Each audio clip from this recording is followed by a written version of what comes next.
Hallelujah. Praise the Lord.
Praise the Lord. Vi le tua mana eu por pese fa mai o le tua fai va venga e malolo ai mai uma lava.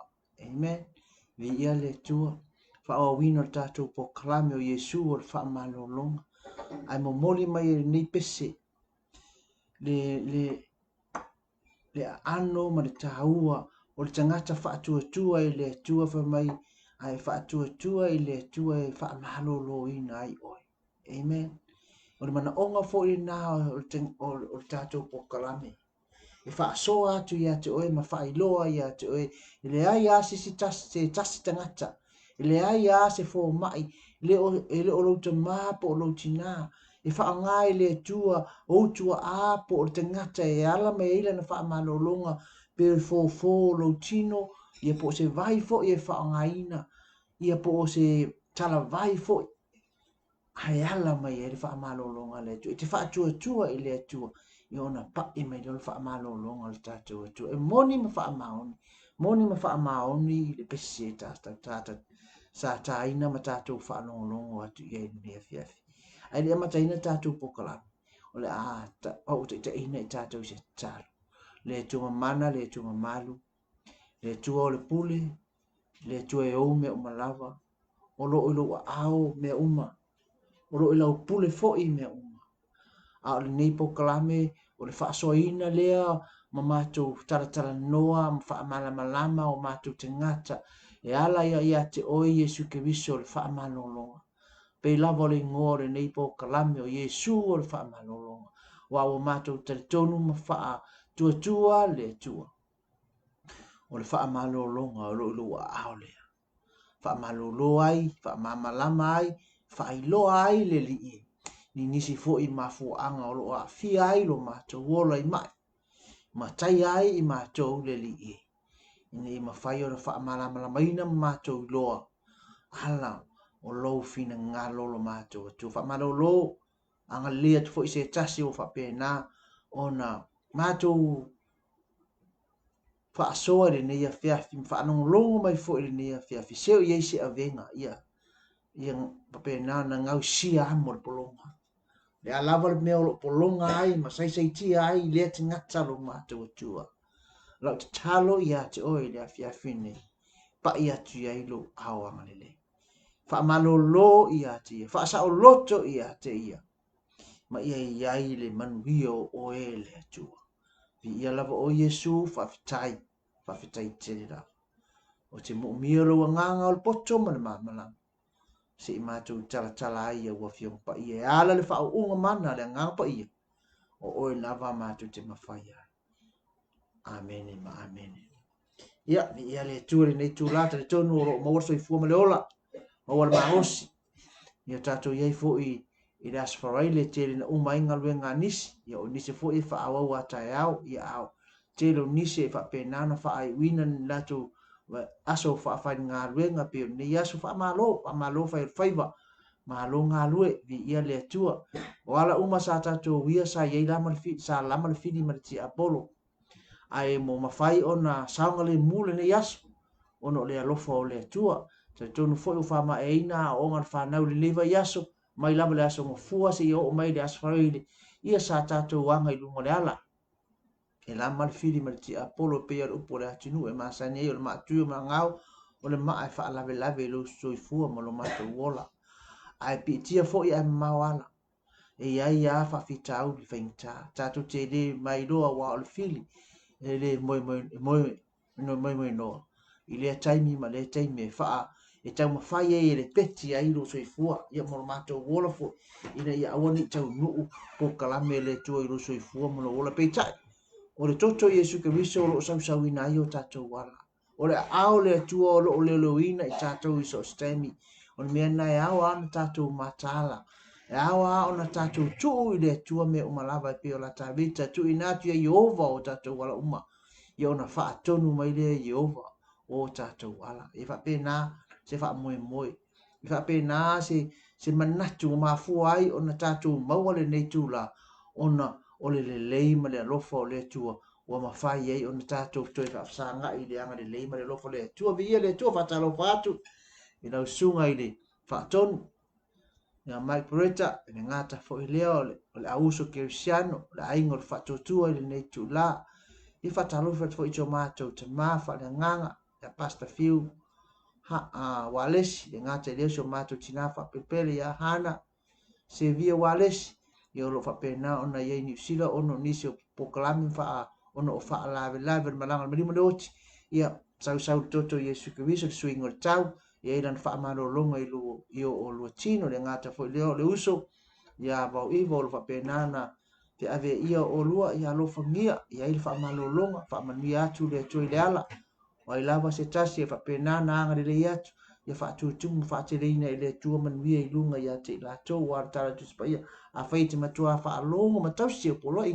ia o mwhea me te aloe manuia la walu manuia la sau e manuia me ume tango ai o limo e manuia me soli o vai e fa pena ona fai e le tua ia te o lua matua i fa manuia atu le tua i pokalame uma ma fuafuanga o lo fa pena na whianga iai le ngata le fa unga le nei vai aso ia a ole la fo iwa yaso pe atusa il finangalo le tua e tato waulia ma to te lofa te le atu ia te o lua matua ia ni e ai fo ise tasi o mata mai fai pa anga ma nei po kalami ia anga le atu oi anga le atu le tua ia te oi ma nuia fo ile tua lau fa long long mai ia fai fo ise a nga pa ia tu le mana o le nganga o le tua i lo finangalo ia ma lo loto ia o a fo ni fa fitau luana o le tua e tali o tatu mana onga o le tua fo o le tua fa malo lo pe ona ia nei po kalami la se mai lo tino fa tua i le tua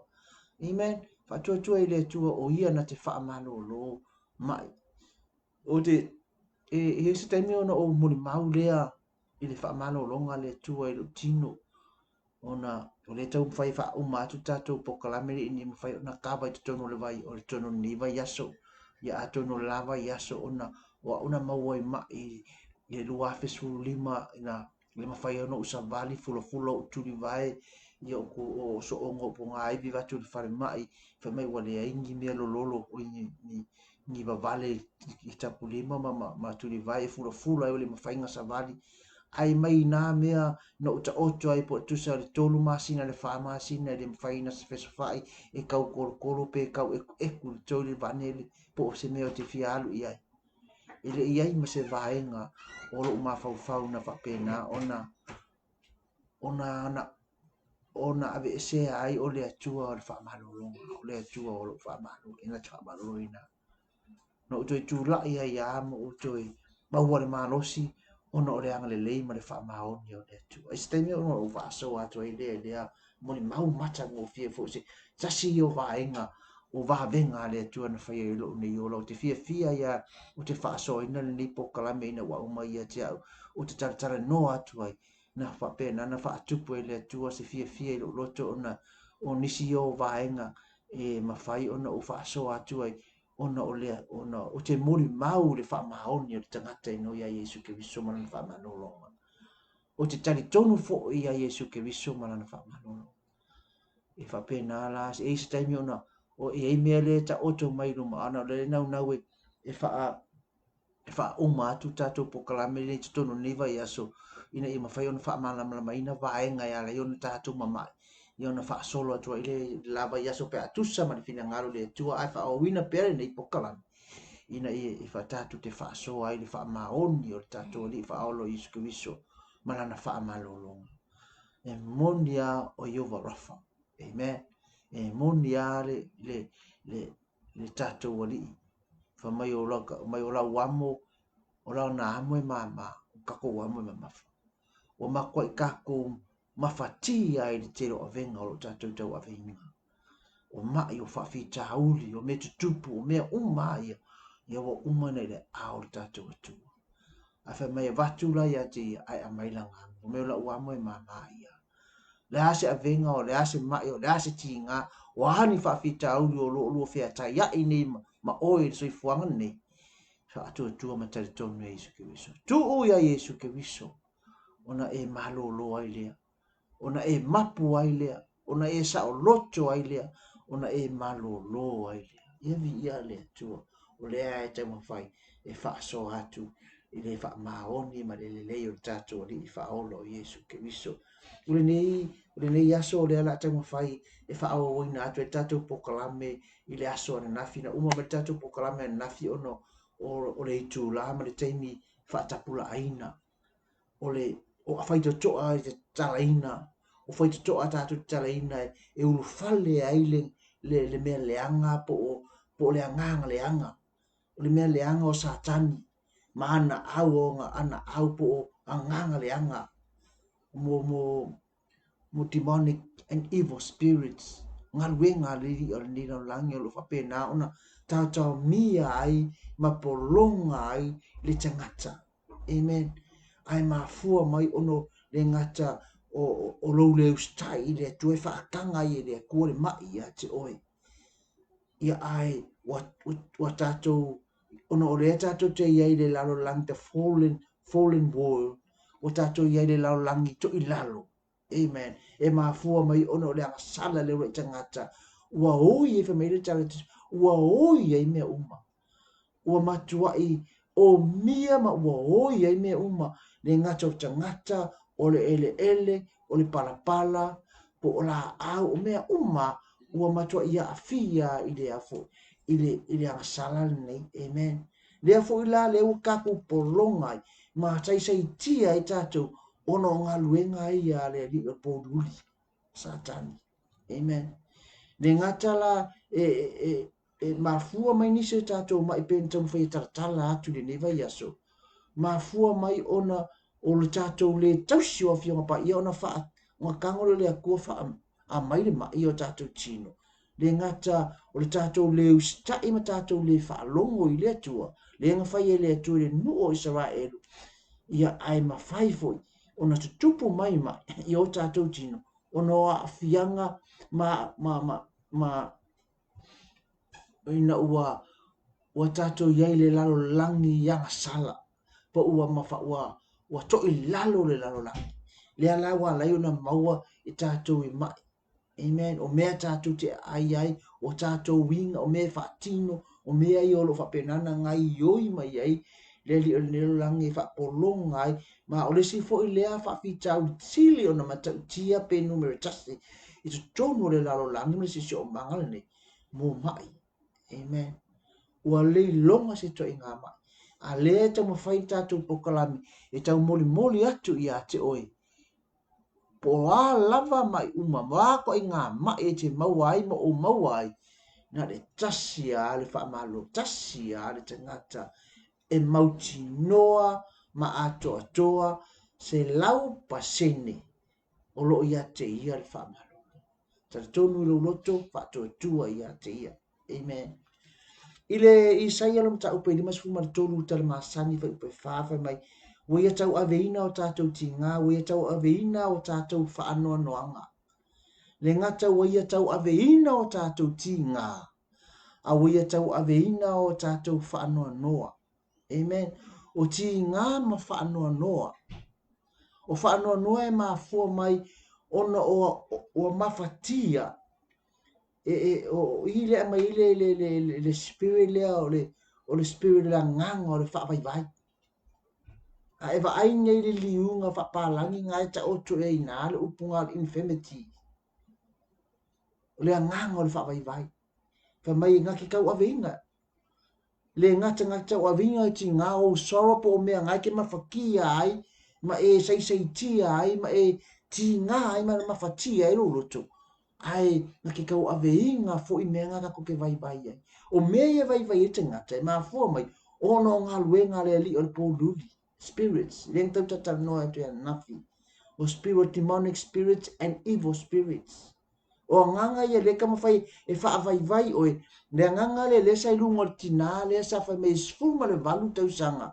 O alu whaango o ngo wai, o le mawhai ka ku sa o whawhine, o ne se a, lai ti ngā. Lai mawhatia o vai. Ona o leta oko ia ima, ma carry e si tina lea. Lea nganga lea o le whaavai. A o lea nganga lea, e leo sea nganga o se mai, e maa fua mai ono ni mea ai, pe maa fua mai ono le leu stai. I lea fionga lea tua, ai maa fua mai o ngā luenga lea li o le nila lang. Lea ngakanga kuia suua tuli, wha maa lo, i le suafo, i le suafo i o le atu, wha maa lo ai. Le tina le mawhasa o loto ai o ia mai le sifuru ma le maluta usanga. Amen. Ili Isaia lo mta, ili Isaia mua fai upu e 5 milion, Isaia mua. Amen. Isaia mua fai upu e 5 milion, e whaapea. Se ale me o toe, se ale me e toe sasaina ai o to. Tu te o SPA. O loo mai le ulu uma. O loo vai le loto uma. E a fua i le lofi vai, e o le ulu. E le ai se mea ua sao. A o manua, ma faa lava, a toa ma le papala, ua ati. E le i faa so oina, e le I fusia, e le I whaamaluina, fo I le suau. Amen. O le kala le atua le whai a Isaia. E kau whai mai Isaia, wha mai le kala le atua Isaia, whai le nu o Israelu, e mafua o, wha mai e o mafua, o no le lotu te e ma le whaalongo o le nu o Israelu. Wha mai le kala le akua ia Isaia i ilinu. O le hase me o kukoi, le hase me o tutoi. Le hase me o tutoi, le hase me o le sasa. Le hase me se sasa, le hase se whaasalanga o kukoi ke whaia ia oko. O sea, mai le ai ma se mea, wa uma ko i ngā mea. Uma ko i ngā mea whai le nu, aia, ai te e a ma leu si sta e le nu. Wha mai leo le atu, wha mai.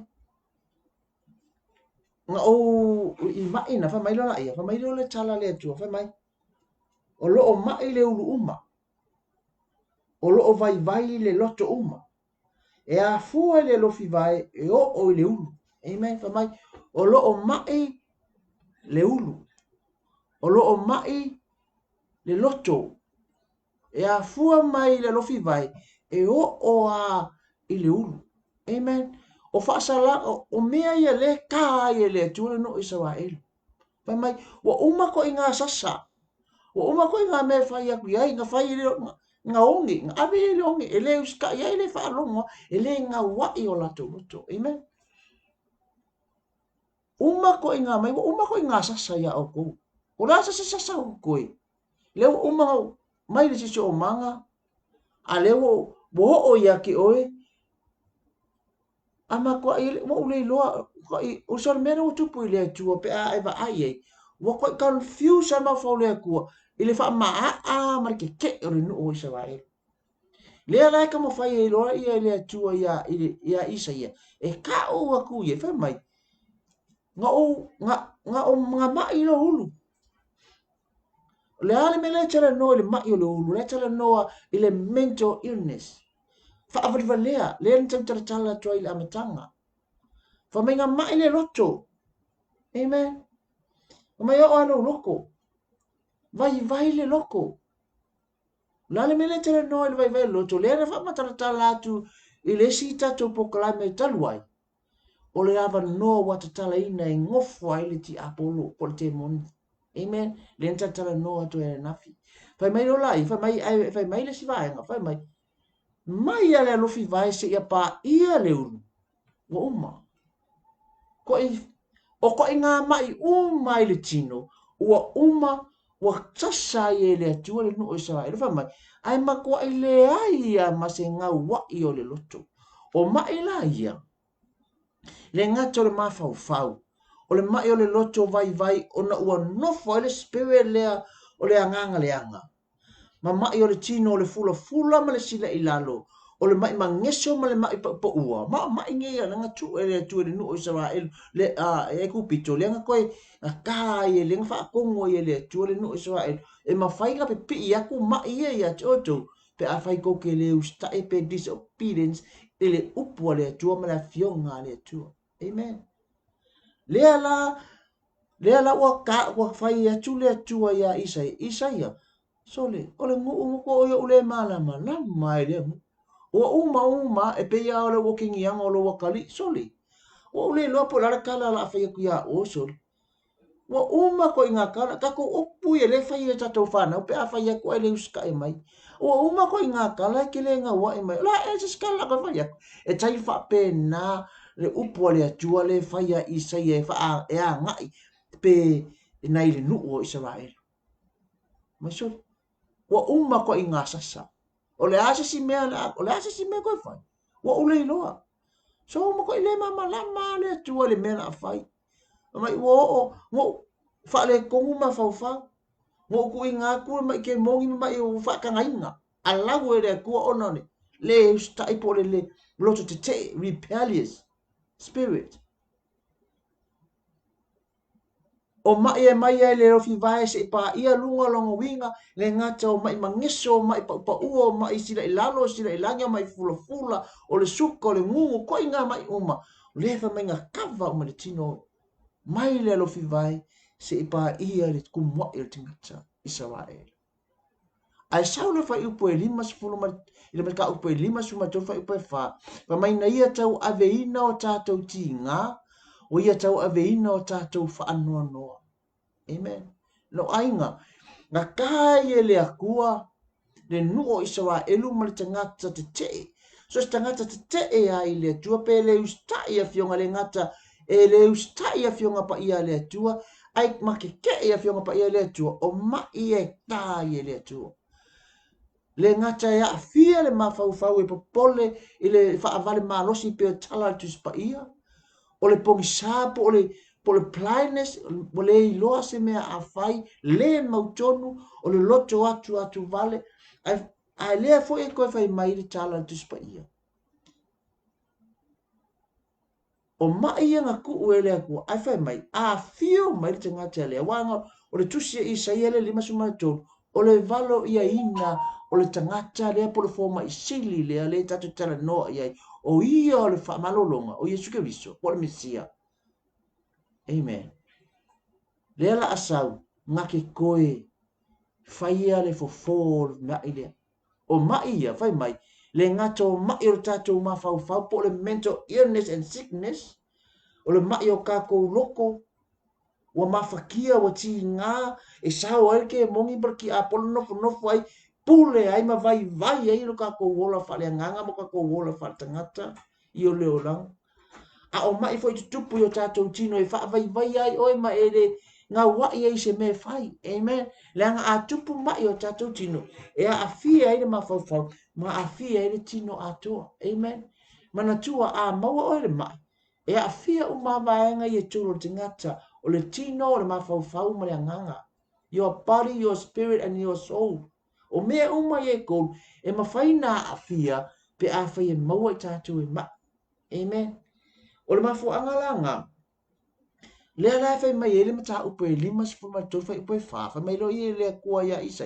ia ko e faila le ngu a sau Yesu ke viso a fio mai le mesia o ia leang nga ke kango ko e ave mea ia o le a ko e transfer mai le tangata ai ave nga ia la aonga ko e keringa mea ia o mea ti ngā mai na te tau ave ina o tātou ti ngā lo ti ngā ma lo ti ngā fa mai nga ke sau la ale ko e ave oi ale la ave nga ia o fa no no yo sal o mea nga ke ki ngā ai mai a fia ai oi ia fianga ile soi fuanga ni fa mai la ele ko e ave ale la ave Yesu Kristo so o mea nga lenga fa mai lo Yesu mai fa mai fa ka mai la wamo fa tai mai e tia fa mai ola uamo e mama a ola uamo e mama fa o le mana onga la le tua fa mai i la uamo le mama fa o mai nga ke kau avenga o ti nga ke kau avenga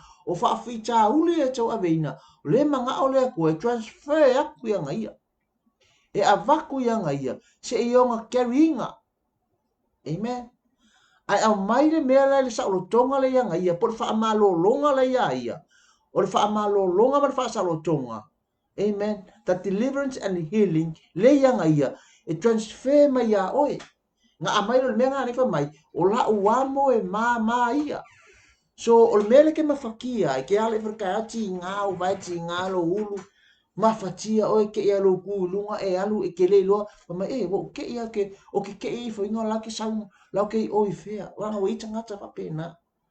Me wo le lo wo ke ia lo. Esa e le o le nganga the spirit le carrying o le avea oi ile mea le sea lai fa polonga ai oi ma fa vai ai oi fa mai le tua fa mai le tua i nu i isa ia fai le ngu a saure pol ile perfetanga le a saure kanga le a saure ali ile o Yesu ke so po le tato fa aula po tat a saure mesia o Yesu ke so le ma ke aveinga mea nga o mea umanga ko ke amoinga la ele ko e amoinga ale a amo Yesu Kristo amen So le mea le alenga kako mafakia, ma kako polonga, ma tatou whaanono, ma tatou ti ngai, o lo kako le kango e kuu ia Yesu Kristo.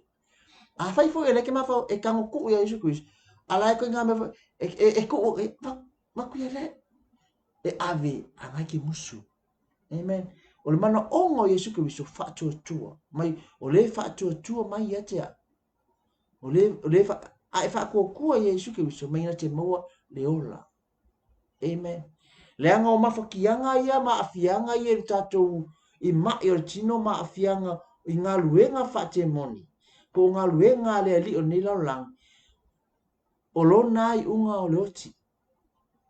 Amen. Ai aka ko whako kua lai a Yesu Kristo le ngata i tatou te maua le ola. O le wha malo longa i o tatou tino. A o le wha malo longa fo i o tatou ngama. Amen. Mana tua tatou le fiafini. O le tala tu spa ia fai mai o le manu malu o le nganga pa ia o tatou tino. O le temple of the Holy Spirit o tatou tino. O tatou tino o le manu malu o le nganga pa ia. Our body is a temple of God. O le mana onga la o le onga pe no te tau mwhai tala po ingo tala noa tu e nafi nei paenga ia. O le nganga pa ia po o le atua e le fia fio i se mea parpala. Ona o ia e pa ia. He is holy. Anakula le ko o le parpala po o le ia inga luenga fa pena. E alu ese. Amen. Ai manga o le ko e ngofo ko kongu i. O le mea la o e fai. O le keu le manumalu. Fa mamma le manumalu. Langa o kakou loko. Amen. O kakou loko e mo o mia ona fa mamma. Langa kakou loko. Le fetai ia ma mea uma. Kelo mea. Mai loko mamma. A eke ma ainge iai. Loko palpala. Loko ele elea. Loko leanga. Loko fa mawalunga. Loko fa sausili. It's all from your heart. E mai mai ko kakou loko. Le fai mai ai. O afianga o kakou loko. Le fai mai risi me o le loto. A fai mai fa palangi o le heart. Amen. Kongu o kakou loko. Le au mai ai mea ia. Amen. A saula le anganga o le tua. O le fa mawanunga o e pe loko le anga o e pe le a lo loko. E le fia ngofo ai le atua i tutonu. Amen. Langa ele fia fio le atu e tono i me nga fai mai amu ia e loto ma wala tu te ilo atu le atua your pure heart e ke ilo ai le akua langa ma fai nga enta le akua ko kongu o te ngata e piua longa harpe ma malo na loto. Amen. E le fia ngofo le atua i se loko e palpalama e le lefa pena ma le tino te ngata a fai e mai te ngata mai le tino. Whawhia langa nofo le nganga i te tonu i ate oi. Amen. Whawhia ngo kako kau aveinga as a carrier of the Holy Spirit. Kako ke aveinga le nganga pa ipa whapio le nganga pa i ele ngofu te tonu. Amen. Langa whameo le nganga i ngofu ko kongu. A whaila e mai o tātou tino mkau. Whawhia ngo kako whaia ngā luenga. Amen. O le mana onga ngā whamai Yesu ke riso a maila wamo. A maila wamo mamafa. A evakula wamo e mama. O le wha malolonga le manga o Yesu Kristo. E avaku ia ki oe. E wha le ngata e malolo ai le tino. E malolo ai le mawhau. E malolo ai maloa nganga. E wha sa oloko inga ai mea mai e koru. Your body, your spirit and your soul. Amen. A wale whaku. Peo na tartata utartala atu. E mai lo le tino. A fia mea ngai koru. Amen. Ai afa a malolo ina lo tino. Le leilo mafau ia ai ma losi fo i lo nganga. Amen. Yon mea nga fa mai Yesu Kristo mai amai lawa. Mai na ia tau aveina o tatou tinga, ia tau aveina o tatou whaanoa noanga. Ia vi ia le tua ave tau kalanga pati lo tua le nea fiafi. Tatou se e atu lo le wha soloina po le whaawawina o mea e alaingo entale o vaenga e alai o nga enta pe nofo le nganga o le nganga le anga. E mawhai e le nganga le anga ona nofo te tonu o oe. Amen. Fai ai e tuao le nganga the evil spirit tonu ya to oe a wale tuao le nganga o le tua. Walu ese le nganga o le tua ai sau le nganga le o mea ia o ngai fei ko a ia po o wa mawhai ona tātou te tala ina. Le anka umpa mataratala atua nafi. Fai ko a ia o lo fa pena ona e te tala ina ai sau ai lo le nganga le. Amen. Na ngata mai tātou i mo whaanga i le ana nafi i le whaanga i no me whaitino whatemoni. Amen. Mo mea whaunga le lai whaanga te moni o mo ponga iwi e o po a po solo po le ase mea ngore e tara noa o whaatara noa le whangooki ia e sa wai whaanga mai ei ni opposites po mea whaitino. Amen. Ole se tasi o whaia onga sa ua onga ai sa whamatala ina le mea lea ina ua menga na whaia mo me whapea o whaalawa itu.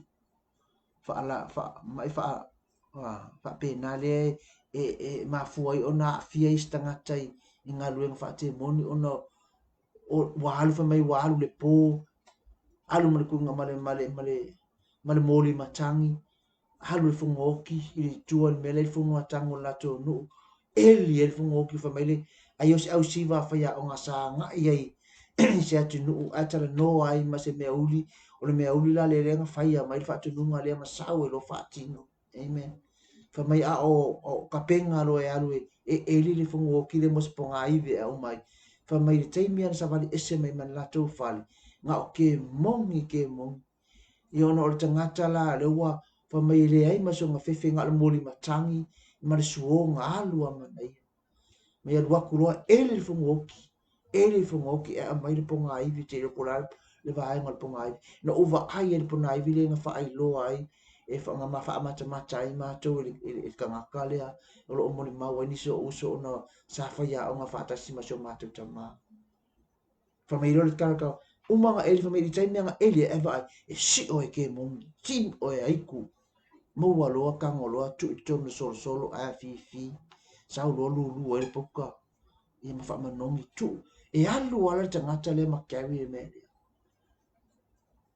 a ye la se me manga o tanga tale ye o ka ngole o lu wa salu se le fu ole se le fu ole o le ponga iwi lea, i tono le sol ia ngā alu la ia ka i tō tangata. E ke le iloa la, ia alo o le mana o ngalo whainga i le sol lea, i ngā alu lea ka.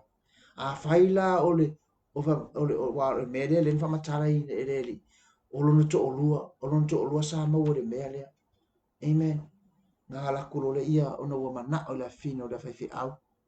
Lakulo ma le pona iwi wa whaile pe le lefu lea, tono solo lua i male poka alua kuloi ai kamo ka ile papa ko tini ile lo le king alu lo ngai ngofo sau lo mer ke mongi le ngofo le ia va ku king la tata no la ku le king le fa mai la le uso lo matua ke le pomo mo maliu ia a fa mai malua ku la soana ia ngala fe o e matamai ta ile ai pa wale le mafu anga ngalu e faile melia o le fia nofo le afinga o le fia o le fia mawaino le afinga o le fia na i wana la nofo ai a o awala e mo vaenga ia po me twaitino ia po ngā iwi lea la ia i te mo le rai whaakanga ia whaituto aranga ia ngai kala ina sa nofo ia ke mo lea ia o whamataranga na pio no taratara noa to i tangata na ia whamatala ina pe na mātou wa ai po i maniso uso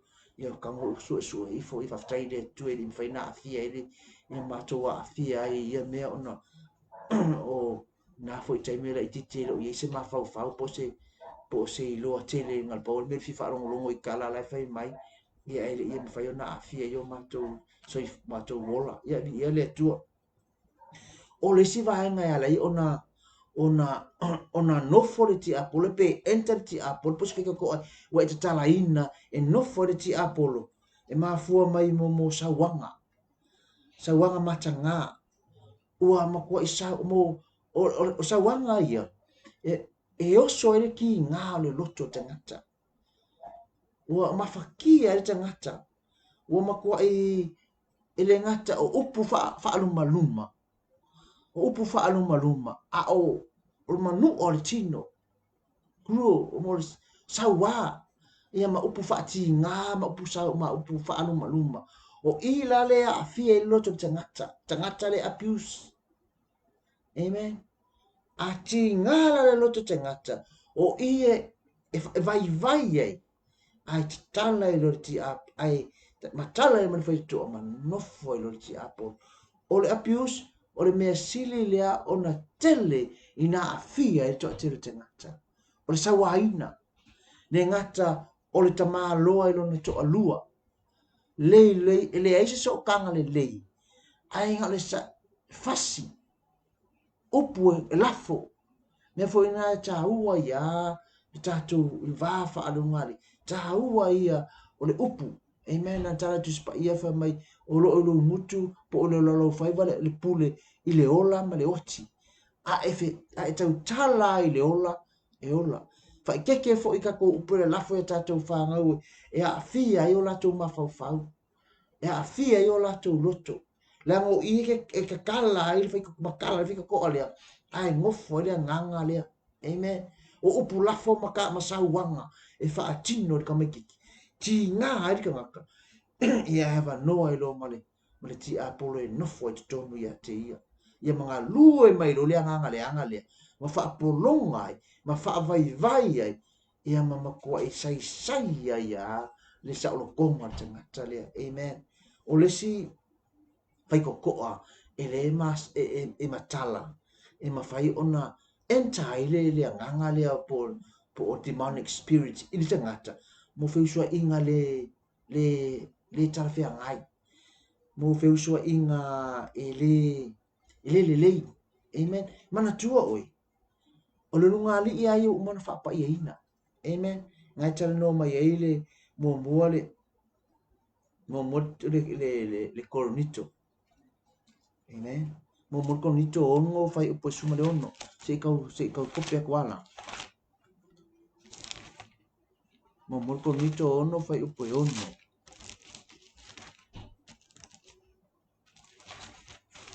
Amen. Praise the Lord. Ai pe chai mo coronito ono se fulu male ono. To te leilo a ea, ua tino e tasi le ua whaatasia male whawhine. Tari tane. A wao loo whaapea mai. E avea i la ua matino e tasi. Amen. O koi ngā whiusua inga e le whapa ia ina. O le fia i mea ia o whiusua inga le tatau o le talapea ngai. Le ngata e lea o oele whaile ko o lua ai alu whaitaanga. O oele e whaile to o lua ai alu muli lua. E le o pa ia. Amen. Le ngata fo i lea o whiusua inga i le vā le tama ma le tama po le teine ma le teine. Lea o makua i masau mai amanga lue mai e le o lo leanga le teine ne. Amen. A o i o lo o iai le whaiko ko ale tatu ta laina. Mana tua o le unga li ia o whamaitare tu sipa ia ua tasi i la ua. O le fine ma le tane ua tasi. E le mawhailanga koe o whainga le tama loa o lona tino i se isi ka ngaka. Ona lewa iei tangata ua tasi. E whape nā fo ila le whawhingi ua umana whaapa ia ina ma ua kasi ma le toolua e le aise ava noe mawhai ai o nga ia koe o whainga pe o foina lona tino e sesi tamalo ese o le muli lua ma le tali tane na. Amen. O le kaimi ala ke whai ele mea lea ua e soli ina le tūla fono o le unga li o le marriage. Ai makala ele whaiko ko alea ngofo ai le spirit lea le anga lea o le whaita anga ma le muli lua. Amen. E le malie lo manao. E le nga e le malie lo manao e lo to lua. Ai ke halu solo fa apusa la lau solo o fa le fa fine o le fa fine o le tama no o le tama no na e fa pela ele o fa mali ina lo manao a o ki a polo pole nganga le wanga lu e wale ai se mali e lo loto amen ina o tatu tala ina le fa to o i lesi fe ko asili le o nga lu me me fo le na wa kele ai nga ma vai ma male pelepe ma keke ona ole mo fe usua inga le matanga po fe usua inga le pa ia an amen le ngata i lea e o le tama o le teine ai ma ai aku o ko ile fa fingia amen asia wa yele nga lala te tonu wa yele ile nga lala le ko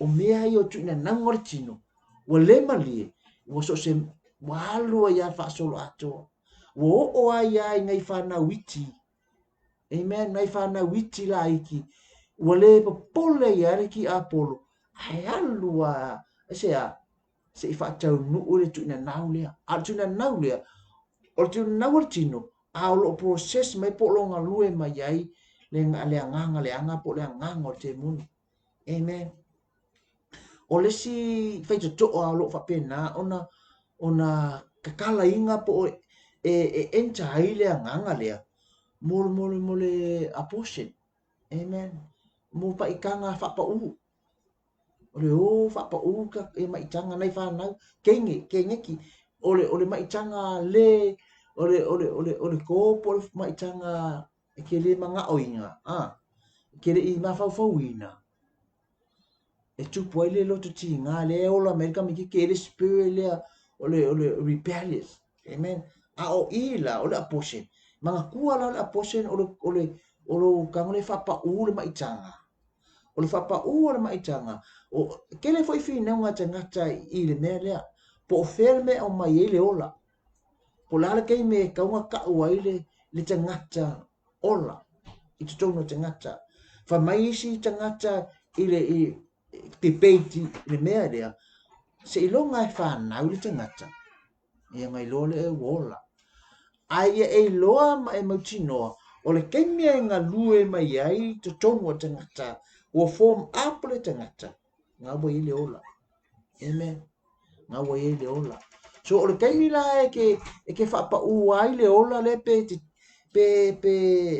papa ua le tangata le ke carryinga so you're committing murder wa e fasio tangaka amen man tua la fasio tangata por mera o le anga sala so le kaimi la ke anga sala ai ua sau ai lela wa ye le nganga le wa ngofu ko ngue ki oi le nganga le anga le fasio tangaka amen wa ele fefe ya e faise mea o nga langa le wa ye ki oi le spirit le amen le mau ai faingo fia ye tangata amen ne wa o aso la a ka o mai se ki a ir ko mai kiki e pe se mea ma ko in se o se me te le la a o te mini nei a fa pa ule mai tanga o se mea fu ai le tangata man tua le si le me o lo fa pena nga lue mai e ke fa pa ua lo le tangata me fu la nga te le ko mai ka e lo fa na nau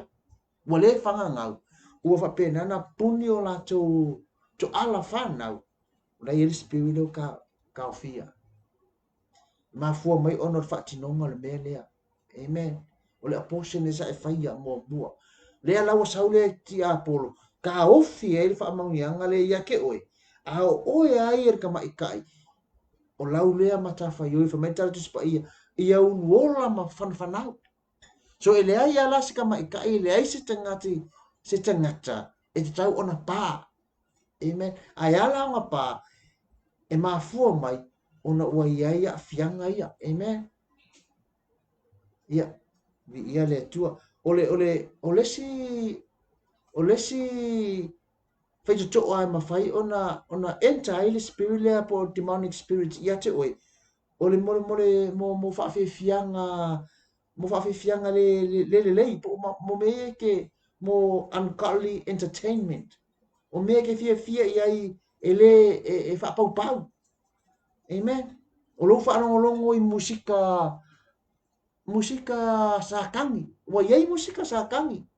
Amen. Motimani mo satanic music. O mea lenga lue mai ki whanau ngako penga iku rai e kā mai. Lenga te lea mo waka aiku. O mea ke no tau ia whaitate fo i ia ngā ne wanoa. E iei ata lo whapenga ngā wha ngā e kā koe whaki e whanofo while mua ia tātou whanau. Ai lai e spirit e kua. Amen. Lai e spirit e kua o le anganga le anga. Mea la ngā e kā ngoke a maire ke le fong ki wha ai ako pe e ka woso mena kam ki ke wherau si o maka. Amen. Olo e kako ke le amanga e inga. A le taimi le maka mai ka mai kiki. O le kaimi ngā olo ngā lu e ti a pole ko kongu le mawhau. A o maka ko ka mai kiki. A olo o a ngā e mai le spirit e ngofo le mawhau. E kupu i whaara ka mai kiki. O le ngā lu e mo whakakala e ka kuru whakako alea. So whai teke ala yaka. Olo o saungi. Pe o le keke mga e whaango file mua e lau tama. Ina ia awange e pisa. Le wo o e kukongo whare saa. Wa e vaku ai ke le fungi ku ulo wa tali i malo wa fine fa maka maka inga ia awange i disturbing le la unga pe awange nge e wa e anga ka e ke alu ave fa foma mai ko kung ai fa ango foi de ke le fungi a ole aka le fa maka maka o le aka le o motimani spirit like kung amen le ngata fu ila waka ia maka maka a o ka longa tu te lo o tu ta longa le nga i fu te minu tala no ai tu no le ka le sia o le papchi. A tonu e fei kai e ta maiti matupulanga ta alonga le papchi. O ta alonga le ta alonga e ke manguia ai. O kua i for ta alonga le olo nga lue mai ai le olo le anga. A ko vaingi ngisi yaka ngai e signs o mea sign ngai ko kongo aka ia. O sign na demonic. Mo o sign na ka satani. Amen. Lea lai mea foi la nga e mawhainga ka alu ka me kiki mai ai le iwa le po se ia o le iwa le tai au. E le mawhainga moe esea na nga lai wha ala alu longa mawhau alu wha ala ki apolo se i draw o e mea ia ai lusi a ko le skei mea ngā mo oe. Nga e laku rola ia ka ngaka le whainga luenga pio oe le whainga luenga a laku rola whai kuri moe ia la ngā luenga. A o oe ka miki kia o ngale ke laku e fai mai le fai a o nga a wa ele i lo a se mea o ele mama lama le mena fai mai e se a lau pe lau mawhau wa e fia moi o lau ma koi ka alo ale ke mongi le lau mawhau a ele fa alongo ai o le mene e ni ifu e fei o oe pe le pasi oe mea ngai ka wang fai tete ai ka ko vava ai ai mea le fa o ngai tatou whanau le ngata o ata a o ta alonga ia o mai ko kongo poka lame ia ke le fongi ma iPads o lo o nga lue mai ai le leanga ma ka ma fai e fao ai ma ave ese mai oi amen ole me muli na le mo foten ole fai to a muli por fai to ale muli le fa mo tatu pokalame ole kai me ke vai ai a moment of weaknesses kai ni ka ko ke vai ai ole kai me ave ese mai ese ai lo ka ko malos ole ke mi o kako mangaku ai fongale ko kuia si le ku ro amen wale ai se malo si ke oi ole le ai se malo si ke oi o nga ele ma fai ele o nga fai se me le me te tau ona fai a o yaila o le vai le a o inga wa ka kala mai ai ki a e ka kala i o le fai to ai enter ki a po amen ke lo o ai alu ngi se unga luenga e fai sa po le a se me unga sa ro ka oko ki fa lo ngaku o ku la fo ia kwa lo ki ngoi fa lo ngatu wa ma ko a o vai a lo ki nga e vole ai so pe wa vole ai me se ma no si e cho a e ka oko la i lo moenga e ke fa lo inga e ai le me le o kan tu inga oi ki fa lo ngaku e ke va ai o lo ma fau le ke va ai ku se mea hawa e fiwe ka ma fai amen le ke nga ma we ka nga ke le mele o le o malu ia. Amen. O malu ia, o isi mea ia ngalu e mereke, sau ka fiofi oi. Avi ese mene malo se ki oi, awangi i whakaunguinga le mea lea. Amen. Kaimi ia whaitete. Whaiteke le kaimi kako ke vai vai ai. Nanga kaimi le kako ke vai vai ai, kako ke le sa ili ai le tu. Mai a moe loa. Aolo moe, ai ka kau aso se taimi tatu te vai vai ai. Sa ili le tu. Langa, a e vai vai mangalo ia ki oe le kua. Wa le ai fo iso ma fau fau o ki ai. Me nga mai ai tia ia ta vita i lan salamu. E ma fau fau fo o ia lana tu la fono i le ao a toa male po le ale kula fongo. Ma fionga le tu. So le kaimi alu ese mai ai lo ma fau fau i le li ma fa kala ngoa fa tantara noa lo ma fau fau. O ina ua e vai vai. A wa kaku kala inga le fai ko e ngofo le ti apo. Menga ke fiwe kau fai yakse kala alau pe ya ke ba ko se ka kala i kuma yoruma. Kau fai yak ele ma fai. Alai nga lue mai le anganga le e fa vai vai o ma ka ma lu es ka ko ese mai ya ma ale o kaku vai vai la le a o kaku fa ka nga inga ai le anganga le e no fo ya so ke le lo ala le o fe so fa ya ma carry the spirit le fa vai vai. Amen. Ina o tatu vai vai o le mfe kaku sa ili le aku le anganga le anganga o fa vai vai. Te tonu o vahenga ngai fai ko anga le o tatu tarta noa le fiafi wa tarta no fa uma to tatu mta upule ne fiafi o foi te to tatu te talaina e ma fai ai ona no foi fai tete tatu ina i vahenga ia ma fai ko ia ina ia ma fai ona tatu tapunpunia ina ia awan i sao mai leo lo leanga ia ma fai ma me tatu te vai vai ai a leo ka ko fa long long le fiafi ni fai mai le tala tu spa ia tala Yohani o le tala a Isaia. Na ia tau aveina o tātou tinga, na ia tau aveina o tātou whaanoanoanga. Mea nei, o mea sa kako ki ngā, o mea sa kako whaangongo ai, ua uma o na ave Yesu ke riso lungo le sa tau. Whamai ola na amo e mama ia, a kako kari kongu ia ke ia, o na tātou amo ina leo la na amo. Lale amo lea, o le wha amalolonga ia te o le wha amalolonga ia te o le wha sa o le tonga ia te oe o le wha sa o le tonga ia te o le wha amangalonga oe o le wha amangaloina lea wa e ala i lona soifua na ma liwa i lunga le satau e mangalo ai le tangata sa pamanu ia tu le tua ia te oe nei e fiafi ia o ngafo le nei pokalame wha soa tuai le sa o le tonga o wha sa o loto i nai tātou i Yesu ke viso wha mai le nei pokalame po le ingoa le nei pokalame o Yesu le wha amalolonga. Yesu le wha amalolonga. Le ase mai, le ase tinga, le ase whawhita auri, Yesu e malolo ai.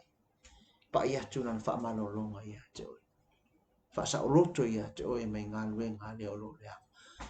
Le ia lo mātou tua pa ia tu lau wha amalolonga. So se tasi lava. Wha amalolo le mawhauwhau, wha amalolo le tino, wha amalolo le anganga. O ani mai o a fia ai lo ainga. Le whanau a oe le atua. Wa na o oe a o le whamalolo. Pa iatu, pa iane. Anga le iatu, a lofa atu. Ma ia mātou aveina la wamo e mamai. A wao mātou ti ngāmo mātou whanonoanga. Oa e tau aveina. Whamanuia oe le atua, anga le mai oe. Ono Yesu, amen, amen. Pamanu ya tu le tua i lau whaalonglongo le nea fiafi. Ono Yesu. Amen. Amen.